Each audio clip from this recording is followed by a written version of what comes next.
We begin with breaking news on the historic showdown in the nation's capital as Congress meets to certify President-elect Joe Biden's win in the 2020 election. Right now in Washington, D.C., thousands of demonstrators have descended on Capitol Hill to protest the electoral vote.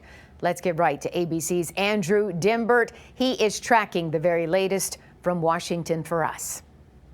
Trump supporters from around the nation storming the Capitol, roaming the hallways unchallenged, forcing Capitol Police to evacuate elected officials and disrupting the Electoral College ceremony that was ratifying President-elect Joe Biden's decisive victory. Images of violent clashes between those pro-Trump demonstrators and police forcing a citywide curfew in Washington, D.C.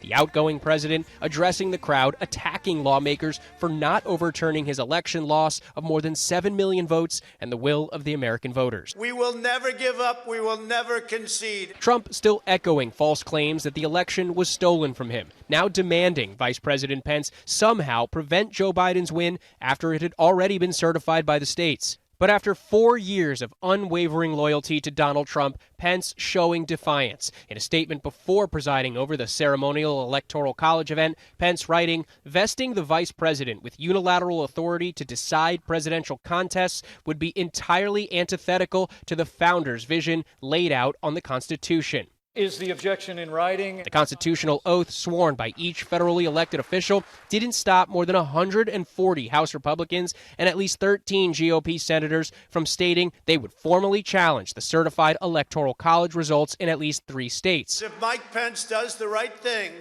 we win the election.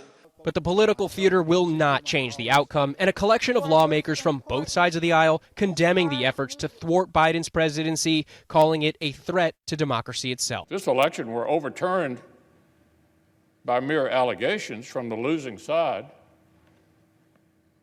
our democracy would enter a death spiral. And violent demonstrators can be heard chanting, "We took the Capitol, we took the Capitol," as some lawmakers are being told to prepare to hide under desks and hide in nearby closets. And as President Trump supporters here run wild, the president himself had tweeted about these demonstrations just a couple of weeks ago. To be there, it'll be wild. Andrew Dimbert, ABC News in Washington.